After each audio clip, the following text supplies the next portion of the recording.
She won most talkative in high school, and she has been running her mouth ever since. Welcome to the Lisa Fisher Said podcast with your host, Lisa Fisher. Gotcha. Because you know what I know, Coach? This is what I know. People want to know how to get fit and how to get healthy. And for people watching on the fancy YouTube, he's got a shirt that says Coach. I don't think his parents named him that, but we're going to call him. I have thought about actually changing my name officially. We'll see how that goes. A funny aside, you know, when you're growing up, your parents would say, you'd come home and tell your parents, I have to bring potato salad for 8th grade brunch tomorrow, right? And they'd say, why? And so my brother would always say, Coach said. So everything was, I have to be late for school. Why? Coach said. I have to do this. Coach said. So my parents named a dog Coach said. So people are going to walk away from this saying, I'm changing my life because Coach said. So let's just talk about how you got involved in the health and fitness space anyway, and what was your first interest? Yeah, my first interest was not feeling like a schlub. Right. We hate schlubbiness. Yeah. Yeah, it was horrible. I was in my late 30s, and my daughter took a picture of me. This is, taking pictures on phones was still kind of a newer thing. My daughter took a picture of me at the beach. I saw myself sitting on a chair, and I was like, who is that guy? That's not me. There's no way that can be me. I cannot look like that. Wow. And it was really kind of a slap in the face of just realizing that the person who I pictured in my head, the person I thought I was, the person that I felt like I portrayed was not actually who I physically was. And my reality and my perception of my reality were two very different things. So I had a kind of crashing of existentialism there. Yeah. So what were you doing as a career, hobby, vocation at that time? Yeah. So at the time, I was in IT. I was a project manager doing IT sitting at a desk. So you're sitting in a dark room with your head down, and you weren't doing, you're really the antithesis probably of what you do now. You couldn't pursue good health. Or you felt like you couldn't. Yeah. Well, I didn't know that I needed to. Oh, gotcha. I didn't know, because again, so this is where I talk about identity a lot when I work with people, when I talk to groups and stuff, is identity is really that thing that allows us to realize something's not right. Yeah. If we're aware of our reality, and I wasn't aware, and a lot of people just go through life living their life, and they're not realizing that who they think they are, the perception of themselves, isn't matching their actions, isn't matching their actual quality of life, isn't matching their interactions with other people. So I still pictured myself as the 18-year-old guy coming out of high school, going into the Army, being active, doing all this stuff. And I was still in the National Guard at the time, so I still got to put the uniform on, even though that uniform was tight, even though I couldn't do all of the same things I could, right? Back when I was 18.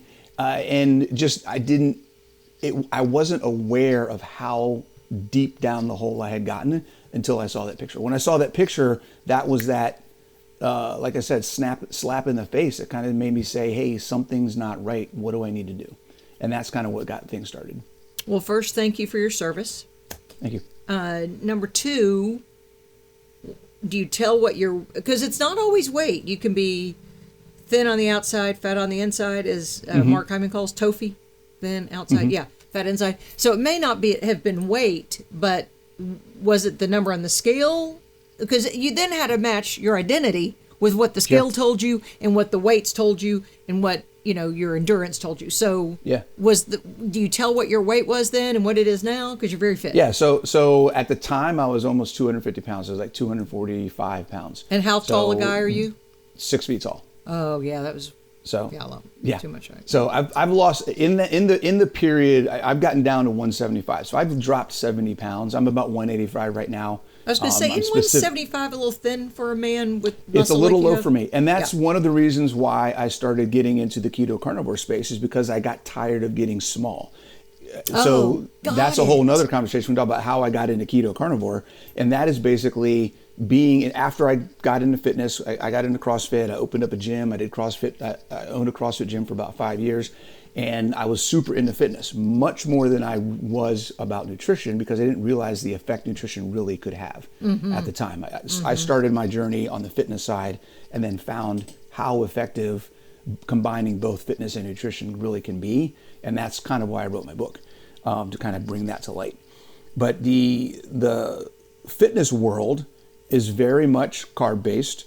It's very much calorie based and product based and product crappy based. Yes. Product based. Yeah, very much so. It's very much all about managing your health and performance by eating more or eating less, which is kind of ludicrous when you think about it. It's a broad solution to very specific issues, and it just doesn't work.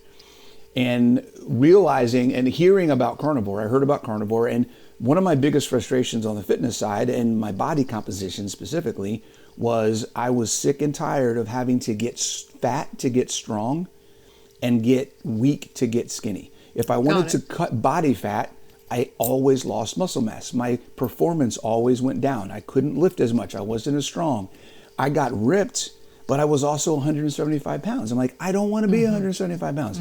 Why can't I be ripped and be 200 pounds? It just doesn't make any sense to me.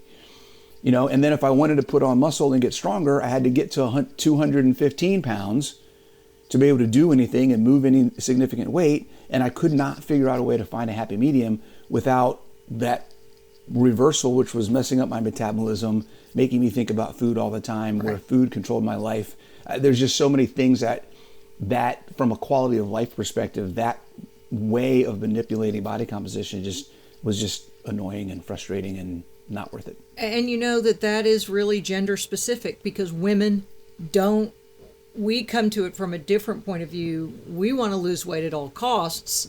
Right. And, you know, if we lift a weight, fine. We care so much about the number on the scale. A man typically, and I am not making a blanket statement, I'm just saying typically in traditional gender roles, men will say, well, yeah, I want to pump more iron. And women will say, I want a glass of wine, you know, and that's what they want. So then how do you then, let's talk about then how you coach women, get them to the point where they are fit, but women definitely need to have strength as they, especially mature, over 40, perimenopausal, postmenopausal women have got to lift weights because it produces testosterone, it protects their bones, all the things. So how do you help with the conflict that a woman might have of getting stronger? There's two main things about improving your body's ability to function. And part of this discussion, and what I want people to really understand from hearing me talk, is health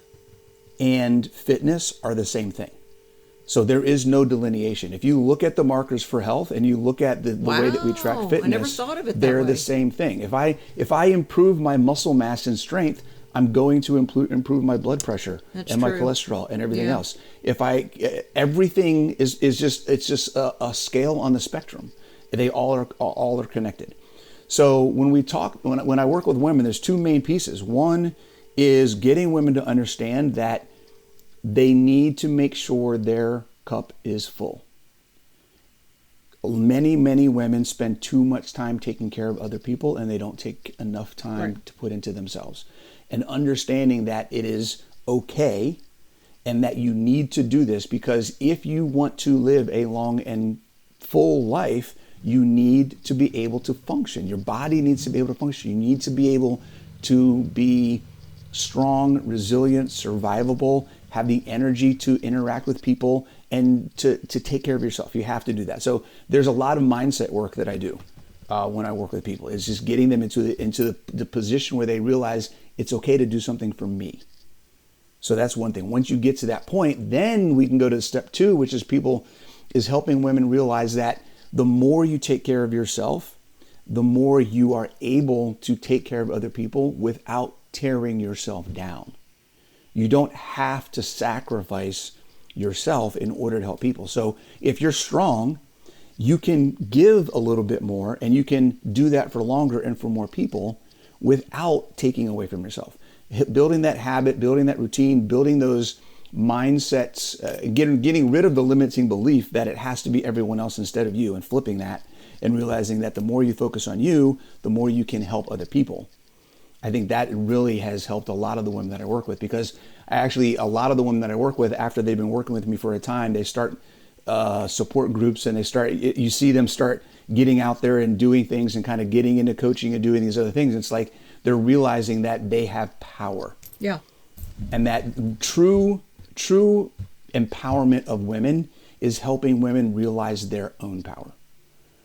It's not about giving more opportunity. It's not about making things easy. That's the opposite of empowerment. We don't want to make things easy. We want to let women know that they are strong and that they can do hard things and that they have the ability, just like anyone else. They have the freedom to explore what they're capable of, and they should do that.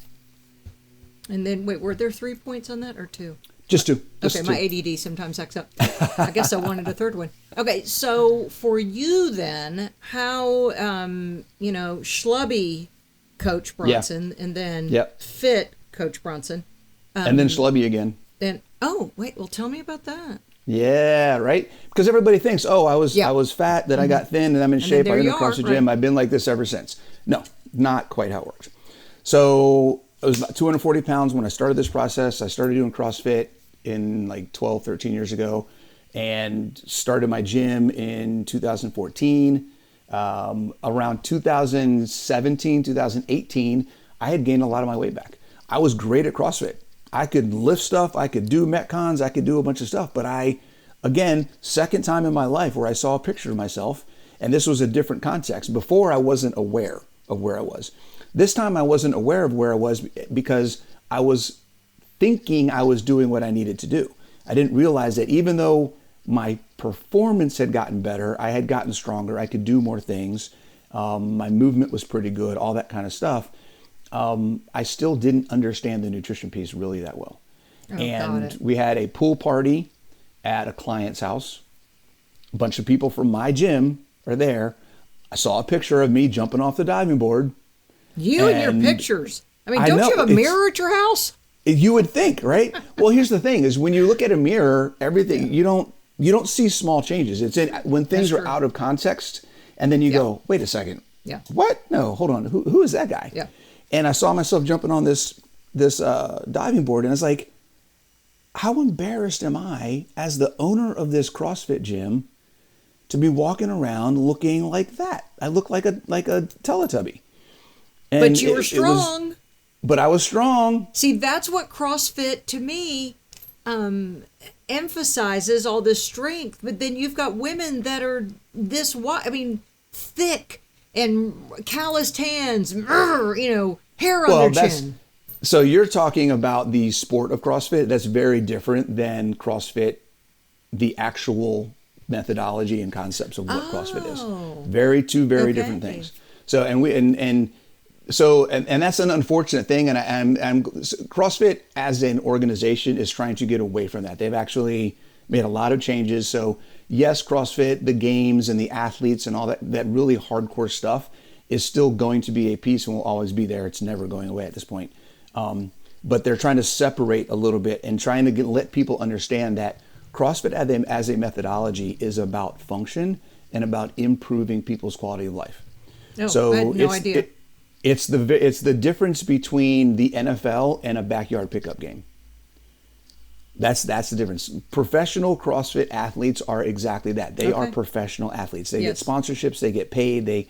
That's what they do. If you go into a CrossFit gym, into 90% of CrossFit gyms that are 13,000 or more in the world, it's the largest fitness organization, FYI, in case anybody doesn't know that, in the world. 13,000 plus gyms, millions of people across the world do CrossFit. It is designed, the purpose of CrossFit is to improve people's quality of life, period. It is not about sport. I thought it was about making your neck bigger. No, not at all. A lot of big neck people. There are a ton in the professional side. In the day-to-day, everyday, local neighborhood gym side of CrossFit, it's people like you and me who just want to go in and be able to play with their grandkids, live longer, have muscle, be able to live independently, and be able to do daily tasks without needing help and being dependent on somebody else. Thanks for that PR tune-up. I mean, I really had no idea. So did Coach Bronson then see himself jumping off the diving board, breaking the diving board because he's, this beast. Huge wave. There's no water left in the pool. Huge wave. There's no water left in the pool. And then did you then get to Googling and go, I need to lose weight? What did you what was your first thought process? Yeah. So one of the things that happened, two things happened in this time frame. One is I did a 21-day sugar detox. Now, Okay. I didn't need to do the sugar detox because I was already pretty much whole foods, paleo. I didn't eat a lot of sugar. Everything I ate was meat and veggies. So instead, what I did, instead of cutting out sugar, because I didn't really have anything to cut out, I cut out alcohol. So I was a 3 to 4 glasses of bourbon a week guy. I'd come home from work, have dinner, sit down, watch some TV, pour 2 fingers, and just sip on that for the the evening. And because you deserved it. Right. I love bourbon. I'm a bourbon guy. To this day, I still have 12, 13 different bottles of bourbon at my house that unfortunately are now just full of dust. But so it's funny, I still call myself a bourbon guy, even though I haven't had bourbon in like 4 years. Wow. That's so I did that for 21 days. So 3 weeks, the only thing I did was cut out some alcohol. Okay, I don't know if 4 glasses a week is a lot or not, but 4 glasses a week at most. I lost 10 pounds of body fat. Not muscle mass, not total weight, just body So fat. explain, Doing body composition scale. This helps gone. people understand that calories in, calories out doesn't matter. So Yeah. is there a glycemic or a glucose effect? Does alcohol turn to sugar? Does it goes into your liver? Is it a glycogen store? Like what was No. that? So basically what happens with alcohol, number one, it's toxic. So it causes inflammation. We know inflammation adds body fat. Basically, inflammation can increase body fat. Okay. Body fat can increase inflammation. They feed off of each other. Yeah. But really, it's about something called oxidative priority, and that is when you ingest alcohol, it bumps everything else that you've ingested to the bottom of the list. So for processing, so that your body stops processing everything until that alcohol is out of your body. So number one, it's toxic. Your body's like, I need to get rid of this as soon as possible. I'm going to push this to the front of the line for processing. Number two, we don't have storage for alcohol. So it doesn't have any place to store it. We have to burn it. That's it. So let's get this to the front of the line. Let's process it. Let's do whatever we can to get it through the system and out so that we can then get back to the fat and the carbs and everything else that I just ate. So here's what was happening. And here's what happens to a lot of people is they eat dinner and then they go sit on the couch. So number one, there's no movement. So if you sit down right after eating, your digestion is slower. If you go for a walk right after eating, your digestion is faster and better. Okay. They sit on the couch after they eat. They pour themselves a glass of wine or a glass of bourbon or a glass of scotch or whatever it is. And then that alcohol goes into the system. And then their body's like, well, now I just ate all this food. That's going to take me 4 to 5 hours to digest. Well, now I'll work on it, but I got all this alcohol I got to get out. So I'm going to have to push this other stuff somewhere else. Where's it going to go? Well, right? That's why your hips get bigger. You had to notice immediately your sleep improved. And when sleep improves, your metabolism increases. Absolutely. Sleep got better. I was sleeping longer. It was easier for me to fall asleep when I did go to bed. Yeah. It was just like, and this is the first thing in this process on the nutrition side that really made me go, what the hell is going on? Like, how can just cutting out alcohol, number one, affect my body fat percentage, my body fat that much in 3 weeks? And number two, I felt freaking amazing. So that's kind of what set me down the road of, okay, what I put into my mouth makes a difference. I need to learn more about this. It was shortly after that I was introduced to the carnivore diet, did some research on that for about 3 or 4 days. And then May 1st, 2001, I said, all right, what meat do we have? That's all I'm eating from now on. And I haven't looked back since then. Or sorry, 2018. Sorry, 2018. Okay, I was going to say. May 1st, 2018. Okay. Because I haven't looked back ever since. So it's been a little over 4 years. Who since I was started your gateway for carnivore? Because I started with Saladino, Dr. Saladino. Yeah, it was Dr. Sean Baker. It was Dr. Baker's podcast with Joe Rogan that I Right. listened to.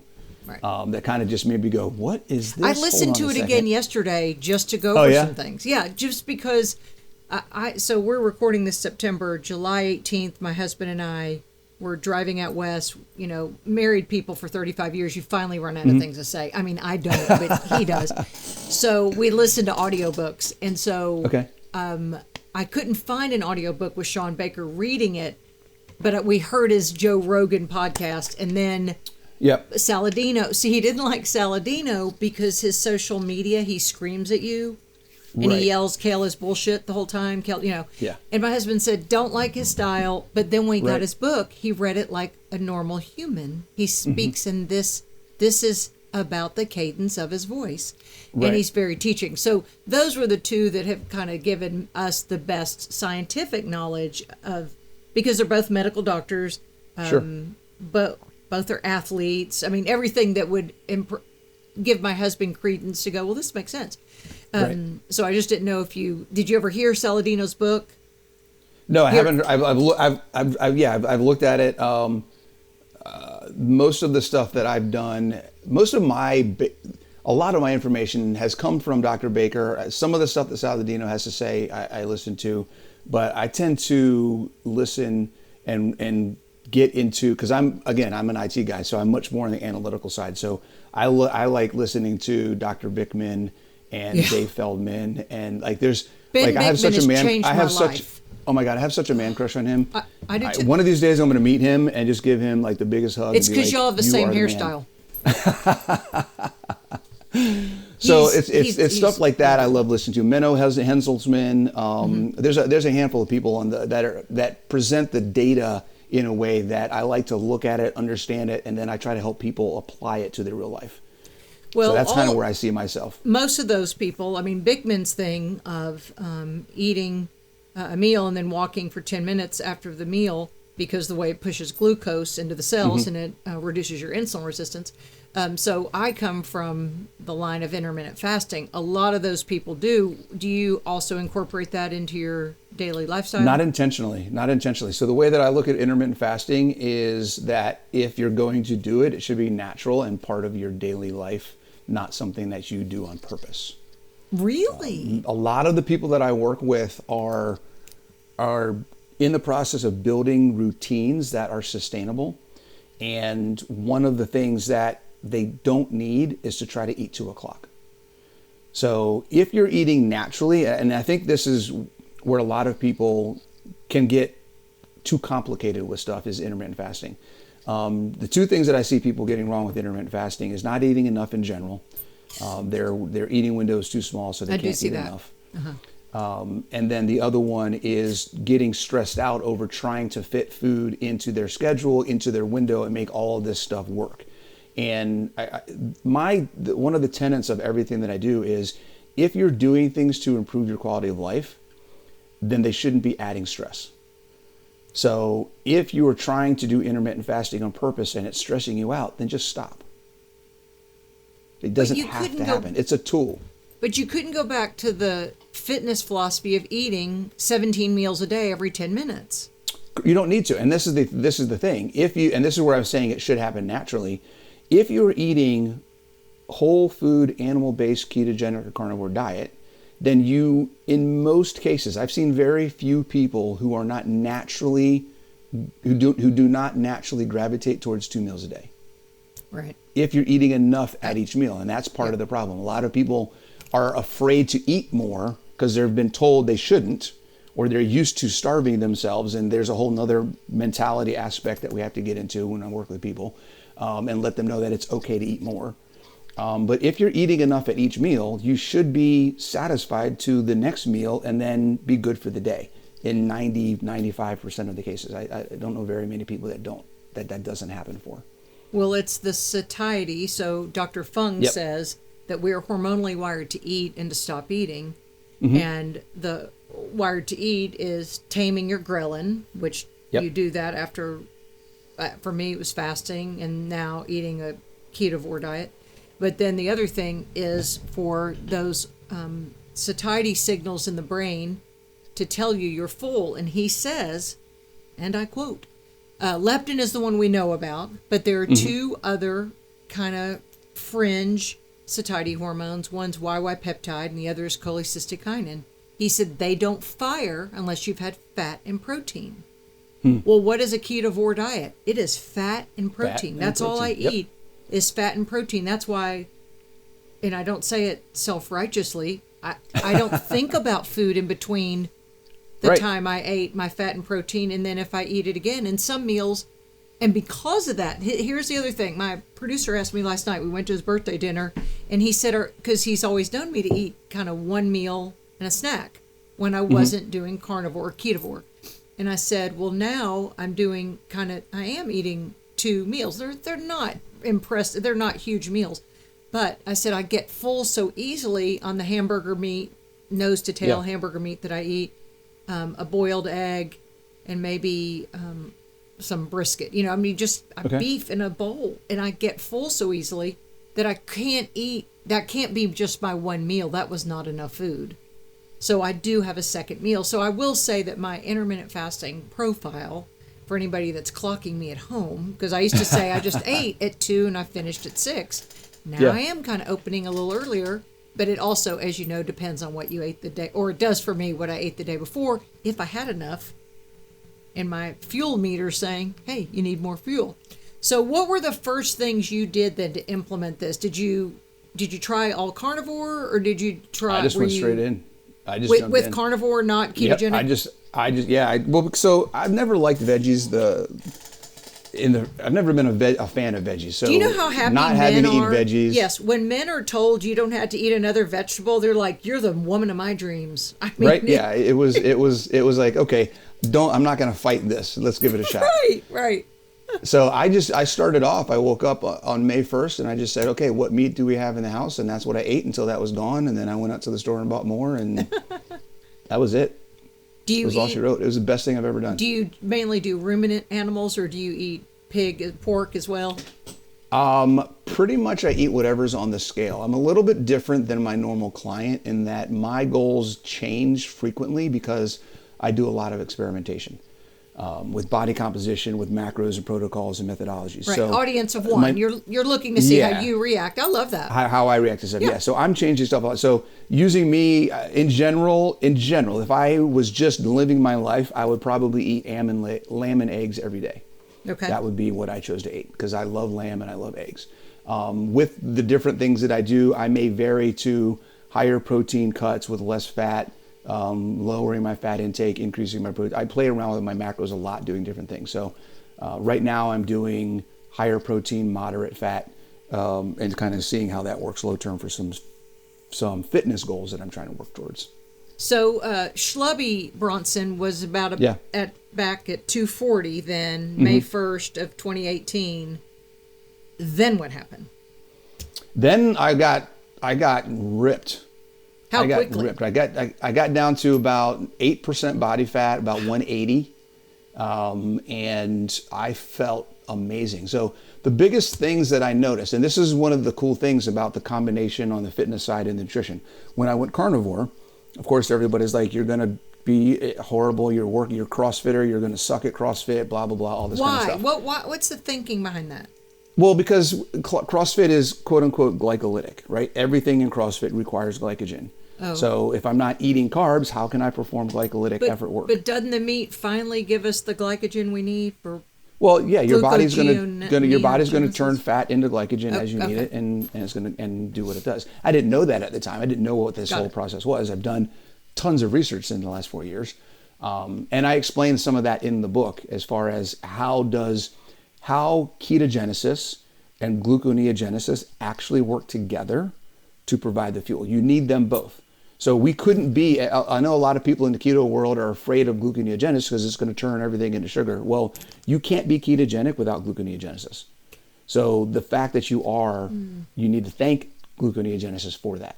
Because, so gluconeogenesis is not necessarily a wonderful thing, but it does happen even in ketosis, right? It's where we finally, it does turn into glucose. Explain it to me again, because it's way sciencey. Gluconeogenesis is a wonderful thing, and this is what I want people to understand. We want gluconeogenesis. I see. Got it. Absolutely, we absolutely need gluconeogenesis. So many people in the keto space hear gluconeogenesis and they think, I don't want that because if I eat protein, it's going to turn the protein into glycogen in my blood and raise my blood glucose.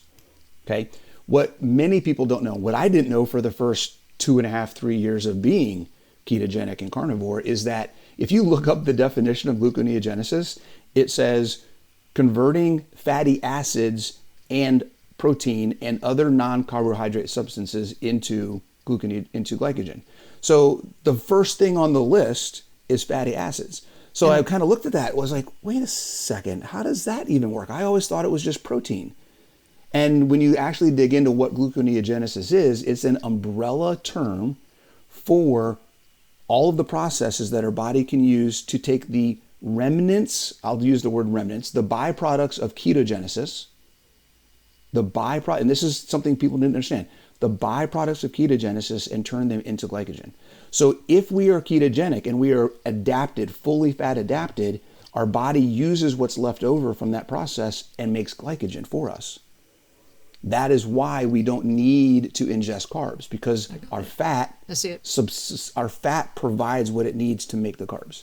And don't the animals provide the fatty acid, amino acids, fatty acids that we need, or does our body turn it into fatty acids? No, we need to eat protein, we need to eat fat. We don't have to eat carbs because our body will utilize, and that's what the term carbs are not essential is that we do, and again, the nuances and the depth of understanding and context for all these different phrases is really fun to watch, how people understand at different levels. Carbs are not essential. What that means scientifically is that we don't need to eat carbohydrates because those carbohydrates provide glycogen. We can build our own glycogen from things we already have in our body. So it's not that we don't need glycogen, it's that we don't need to eat carbs to get the glycogen because our body can make it. So carbs are not essential. Glycogen is highly essential, but we can make it ourselves. Okay, and I think the word that was the no word we don't want, and I heard Glucose Goddess talk about it, is glycation. And that was another term. HbA1c, right? Yes, so my brain was going, which one is this? So gluconeogenesis, is it a state we're in gluconeogenesis, or do we achieve It's just something that happens all the time. Okay. It's same with ketogenesis. It's basically just the way that our body produces fuel. Right? So if we primarily are ingesting fat, our body's going to burn fat primarily whatever's left over from burning fat. So when our body breaks down fatty acids, it breaks it down into BHB, beta hydroxybutyrate, which is what everyone knows as ketones, but it also breaks it down into pyruvate, lactate, and acetate. Those are additional ketones. Those are technically ketones. They're just not the ones that our body burns for fuel. It takes those pieces and puts them into other cycles, which fall under gluconeogenesis, and turns those into glycogen. So fatty acids get broken up into multiple pieces. Some go to ketones, some go to glycogen. And it's just what's happening all the time. Okay, so you went from 240 to 180. What amount of time was that? That was probably about 6 to 8 months. Yeah. It happened really quick. And you're still lifting, still in the gym. Yeah. Oh, and this is where I was going with that. I got sidetracked. I was talking about the benefit and the benefits of the fitness and the nutrition together. Changing to a carnivore diet after about 3 months. It took me about 3 months to get adapted to where my fitness activities started seeing improvement. Everything went down for a little bit while I was adapting and my performance went down. Then as I kind of got more adapted and got better at doing different things inside my body, my strength got better, all of my conditioning got better, my recovery got better. Previous to the time of going carnivore, I was always dealing with injuries. Torn labrums, torn meniscus, pulled calves, pulled hamstrings, pulled groin, like all of these things happening. Within a year of going carnivore, all of those things went away, and I haven't had a problem with an injury since. I've increased my training volume. Like these big-time athletes could switch to a carnivore diet to prevent injury. They could. They should. I highly recommend it. If I could get myself on an NFL team as a trainer or something, I'd be like, guys, I've got a secret here. This is amazing. Yeah. It'd be amazing. You hear Saladino and Dave Asprey and others, these people say, guys, I was vegan and I was the sickest I've ever been, or had the worst, all these things I've ever had. And then, when you hear that they switch, then the light bulb goes off. Well, someone asked me recently, she's one of my coaching clients, and I've always talked about that fat adaptation that happens as you empty your glycogen stores a month, depending on how much weight you need to lose and what your insulin resistance is. Maybe a month, 6 weeks, right? And then, I'm a fat burner. Every day I'm a fat burner. She said, Lisa, is there an adaptation period for becoming a meat eater? Is there a time where well, I have a few days where I'm not feeling well. I did not, but I didn't have a high carb diet either. Yeah. When you can't compare it because you were not, well, you got off alcohol, but you didn't have a high carb diet. So people with a I had a high fiber diet. Which we need to discuss that too. I mean, write this down. And we're going to talk about your book in a minute, so I have not forgotten you. Yeah. I have these things written down. Sure. So with that, with the meat, is there an adjustment period, do you think, for people? Well, I know when my son was the first person who went keto in my community, and he's the person who introduced me to intermittent fasting. He did say he had the keto flu because he was in college. He was at LSU. His diet was beer and hot dogs, when he started. And then he switched it to vodka and ham. But with that, he did have the keto flu and felt bad. So is there an adjustment period, do you think, going carnivore from a traditional standard American diet?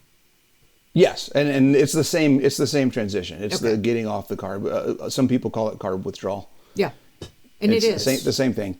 The slight difference in talking about specifically getting used to eating meat, I think there can be for some people, particularly, and I like to say basically, guys, if you're having an issue transitioning to just eating meat or eating more meat, then what your issue really is your body's just not used to getting the amount of nutrients that it's getting. Wow, is kind of how I look at it.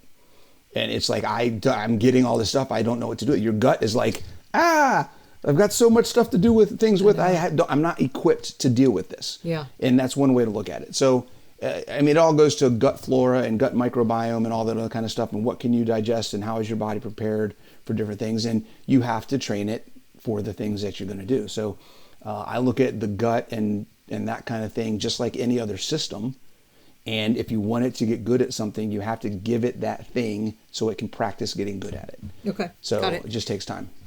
This from our audience, my producer, Darren, he said, how has your training changed? Do you less weight volume, meaning smaller weights, getting the same results?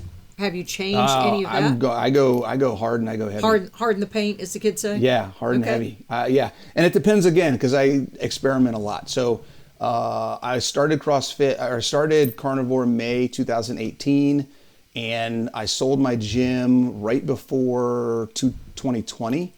And I continued to do CrossFit as much as possible through the pandemic. I did a little bit after the pandemic and up through mid 2021. And then early to mid 2021, I kind of stopped the CrossFit specifically and started doing more traditional bodybuilding things because I wanted to try experimenting with some different fitness routines and macronutrients and seeing what kind of body composition changes I would get. So I haven't done CrossFit consistently for about a year and a half almost. And that doesn't mean that I've stopped doing intense stuff. So I still lift heavy twice a week. I started doing Brazilian Jiu-Jitsu 3 times a week. So I'm still out there doing very high intense activity. I'm 50 years old. So I'm 50 years old for anybody listening. 185 is my weight. I'm 6 feet tall. I'm at 10% body fat, and I'm gaining muscle. The experiment I'm doing right now is doing a carnivore diet with less than 10 grams of carbs a day because I eat a lot of eggs. So I get some carbs from eggs. That's the only place I get my carbs. Okay. And I'm maintaining my body fat and adding muscle. So in the past 5 months, I put on about a pound of muscle every month at 50 years old. So yeah, it just lift a lot, lift consistently, eat a lot of meat. Well, my husband sent me his the other day. I don't know why. He sent me this long diatribe on what being ketovore has meant to him. Oh, awesome. He's sick because he's 6'1". He used to lift 400 bench press in the gym. He doesn't anymore because he's 60 years old. But he looks like you, a former NFL athlete. You know, people ask him all the time, what sport did you play, right? Right. Except his hair is white, so they know he's not even playing anymore. He said the things of, this is what's changed, and 90% animal products, meat, eggs, cheese, and milk. On Saturdays, we do have one treat meal, and we're probably going to eliminate that because you feel bad after the treat meal. Yeah. But he said no more throat clearing, no more joint pain in the morning. His SI joint problems have gone away, except after he has wheat. very even keel energy levels, no sleepiness after a meal, no need for a nap or anything. I feel stronger than I ever have in my life. At age 60, 55-pound dumbbell curls, 1,000 push-ups. He does 1,000 push-ups a day. 0 aches and pains. Body fat is now close to single digit. And this is y'all in 2.5 months from a man who's 60 years old. I mean, I see it time and time again, but I think the pushback comes also from, and I've heard Saladino talk about this, and it is the need for fiber. And I think we're being lied to on that too. I mean, Saladino has the science in his Joe Rogan interview. If you're wondering, what was that? The Joe Rogan interview, I listen to so many things he does, but I think that's where he discusses that we don't need as much vitamin C as we get. We need about 72 milligrams a day. You get that in beef, which is crazy. Because we used to think we had to have 5,000 milligrams of vitamin C a day. You don't. But also the fiber. You do so if you're eating carbs, but you do need the vitamin C if you're a carb-based person, if you're eating a ton of carbs. I see. And your meat, if your meat sources are low, then you need vitamin C because you won't be able to produce collagen. Got it. So what about, talk about fiber then? I 100% agree. Fiber is so overrated. There's a lot of things that the whole fiber discussion get people messed up on. Number one, we don't need it to help us defecate. If you're eating bioavailable food, you're going to absorb the food and you won't have a defecation or a constipation problem. It's literally, okay, I equate fiber. If you take a Brillo pad, cut it up into little pieces and then swallow it. That's what you're doing when you're eating fiber. You're inflaming everything. Yeah, you're inflaming everything in your digestive tract, from your mouth all the way down to your gut, to your intestines, like all the way through the process. That's amazing. And then people wonder why they have gut issues, right? So one of the things that I dealt with before I went carnivore was IBS and urgent bowels. I was lactose intolerant. My life was controlled by how close I could be to a bathroom. I couldn't make a trip. I couldn't get on a plane, get on a boat, get on a train, get in a car. You had to go one or two times before we left. When we got there, I had to go just in case. Like, I couldn't go on hikes. I could if I got in my car, I made sure that I had toilet paper or paper towels in the trunk just in case. You know, like not having that. It took about 3-4 months until I realized one day, like, I'm not worried about this anymore. So what was producing the urgency? I just never knew. Like, I could be standing here talking to you right now and then all of a sudden be like, but I will be right back. What was that from? Was it from plants and vegetables? It was the vegetables. It was cut and I didn't even bother to go through the process of figuring out which vegetable was it, because I ate them all. Yeah. Right? I loved Brussels sprouts. I ate squash. I ate. Yeah. The only things I didn't like was kale and spinach. You know, I mean, those are the two that I didn't like. And I just cut them all out. And ever since I've not had any of them, I've been fantastic. So the whole fiber debate, when it comes to our gut and bowels, I think the people in the keto space are accurate when they say we don't need it. Yeah. From the gut perspective, and I think this is something a lot of people don't realize, is that there are materials in meat that are probiotic and fiber-like substances. So a lot of people don't realize that if you're eating steak, you're getting fiber. Just because it doesn't come from plants doesn't mean that you're not getting the same benefit from. See, that blows my mind. Collagen and things like that, right? Like it's you're eating fascia, you're eating collagen, you're getting these things that are fibrous material that go into your gut, and they do the same thing from a gut microbiome perspective, and it's better because there's no inflammation involved in that process. So you're not even doing raw yogurt, or do you? Do you do raw dairy at all? No, I don't. Mostly because I in my area it's hard to get, and I would love to try it at some point in time, but I haven't really had access to give it. I have a dealer. Okay. Got her pager number. All right. Any kombucha, any sauerkraut, any fermented foods at all? Because no, I don't do any plant. I don't do any plant anything. Wow, that's really commitment. That's not that I want some sauerkraut, but well, I've never liked fermented stuff in general, except maybe pickles. That's about it. Yeah, so you wouldn't even need a pickle. No. Don't need it. Nope. See, that's where it takes a minute. There are people listening right now who have to pull over the car pull her car over, breathe into a paper bag, and go, what is he saying? Because that's how I felt when I heard Saladino. You know, he reads through his book, and really looked at my husband, and I went, wow. And he has the science. So we're not saying this based, of course, N equals 1. You have had a good time with it, but there is science that backs up everything. There's a ton of science. And the other thing too is, you know, I've been coaching in keto carnivore for almost a little over 3 years. I've been doing it myself for a little over 4. I've been coaching for about 3 or so. And of all the people that I've personally worked with and all of the colleagues that I have in the space, and I know a lot of people in the space who are coaches, doctors, people that are involved in helping other people through this stuff, hundreds, thousands of people who have IBS, Crohn's, diverticulitis, all sorts of different bowel issues, gut issues, who get better when they just go to meat. Isn't that amazing? So, I mean, just the real life, you know, I'm a firm believer in scientific papers are great. What happens in real life is better. For sure. I wish everyone listening, because so many people get diagnosed with IBS, and I know those who have thyroid disease, we often were told we had IBS when it's actually our thyroid didn't work right, and it's a gut issue and all this. But I do wish everyone listening, if you have a GI doctor, to send this episode to them, because I do wish. My husband sells, he's in medical sales for a company that sells to GI docs. So we do have a communication. And so I have shared this with the people, the advanced clinicians, and their eyes have been opened. I mean, they've been blown away by it, going, what? Because they tell people, eat fiber. I mean, that's right. That's what their dietitian tells them every day. And so we're saying, no, eat beef. So if you can send this to any physician, you know, that would be great.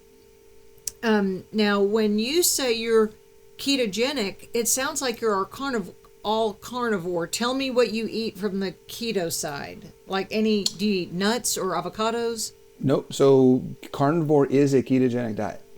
Well, that is true. That is true. So anytime, basically this is where people get confused as well, is all the different names and classifications. I feel like we need someone needs to make a handbook for how to determine, decipher all the different names. But essentially, any diet where you restrict carbs to the point that your body has to utilize fat for fuel is a ketogenic diet. And that's what I do. A doctor that I had on, we haven't aired it yet, Eli Jarouge, he is in Houston. Yep. And he does, I think, just concierge medicine now. Is it? And I always thought it was L, but it's Eli. Okay. Yes, because he pronounces it Eli. Okay. Yeah, it's Elie, I think. And Darren will help me if I'm saying that wrong, because we had to ask him. I think he's of some Middle Eastern descent, and so that. Yeah, I love his content. Yes, his content is great. It's great. But I haven't aired this. By the time your episode drops, I'm sure it's been aired. But I asked him. I said, why am I doing so well with carnivore, but I had a hard time with keto? Wait, Darren is telling me. Did I pronounce? He said I'm right. It's Eli Jarouge. Okay. Jarrouge. His content is great. Yeah. But I said, why am I doing so well with carnivore, but I struggle with keto? And he said, it's the higher protein content. And so, because women, I know my fasting clients would all say, well, I've tried keto, but I have the hardest time with it. Yep. And there was so I didn't know, I guess it was the higher fat content of that, and that's why I know women, as they're perimenopausal and during menopause and postmenopausal, just need more protein. I don't know about men's needs. Everyone needs more protein. Yeah. Nobody eats enough freaking protein. So what do you think you eat in a day? I wish people would eat more freaking protein. Say again? What do you think you eat in a day in protein in grams? My goal right now, my target is 200 grams a day. That's what I shoot for. Even though your weight is 185, so you even have it above your weight. For sure. Because I tell women, I'm $1.50, so I say I try to get 150 grams, but honestly, it's hard. I mean, and mine are beef and eggs. So tell me about your meals during the day. Well, for instance, my first meal today was a pound of chicken and 6 eggs. So you'll eat chicken with some cheese, with a little bit of Parmesan cheese and butter. Yeah. Okay. And the butter, and then that was my first meal today. And then for dinner, I don't know what we're gonna have for dinner tonight. We might have some steaks or something for dinner. I know I got some shrimp in there. We'll see what else. What state are you in? Right now I'm actually traveling. I'm in Atlanta. in Georgia, but we live in Baltimore, in Maryland. Okay. So you've got crab cakes, crab. Oh yeah, crabs. Yeah, so crabs and fish for sure. okay, and that's all high in fat and protein, I would think. Yeah, I usually go on the fish. I usually go leaner. Sometimes I'll do some salmon or something that's a little fattier, but for the most part, I like doing cod. It's probably one of my go-to fishes. If I do fish, I do a lot of shrimp. Yeah. And for red meat, I know lamb technically. I don't know if lamb is technically a red meat or not, but I would choose lamb first over any other meat besides a fillet if I had a choice. Really, are they ruminant animals? Do they? Or do they eat grass? I think they are considered ruminants, but they're not quite like pigs. They're like somewhere in between pigs and cows. I think they are considered ruminant, but not the same they're not the same on the same level as beef, as far as I know. Are they grass fed then? They can be, but I don't really worry about that too much. I think the emphasis on grass fed, grass finished, grain fed, grass finished, grain fed, grain finished, all that kind of stuff. I think if you have the money and the time to worry about that, then go for it. But for most people just trying to live their life, get what you can afford. Here's a tip. If you think that if you're dealing with finances and eating a lot of meat is a challenge, then I would rather you go to Walmart and get a 5-pound tube of ground beef and eat that than not eat more meat just because you think it's too expensive. I absolutely agree. It's the that's cheapest going to be thing. the best thing for you than anything else in that store. And a dozen eggs. Get some cheap eggs, whatever you got to do. Yep. Like if all you got is $25 and you need to feed yourself for a week, go get the cheapest meat and the cheapest eggs you can get and you'll be fine. Okay, let's talk about your book now. Title, when you published it, and all the things about it. Yeah, it's the Ultimate Ketogenic Fitness Book. I published it late April, early May this year, so it's pretty new. And the idea is like I said earlier, I want people to understand the importance of fitness and nutrition together in improving quality of life. Many people think about nutrition as a way to lose weight, and many people think about fitness as a way to look good. Mm-hmm. Neither of those goals help anybody live a better life. And the quality of your life is determined by both your fitness and your nutrition. And that is, again, like I said, that equates to your health. We are not healthy when we have great blood panels if I can't get on the ground and play with my grandkids. You're still not healthy. Mm-hmm.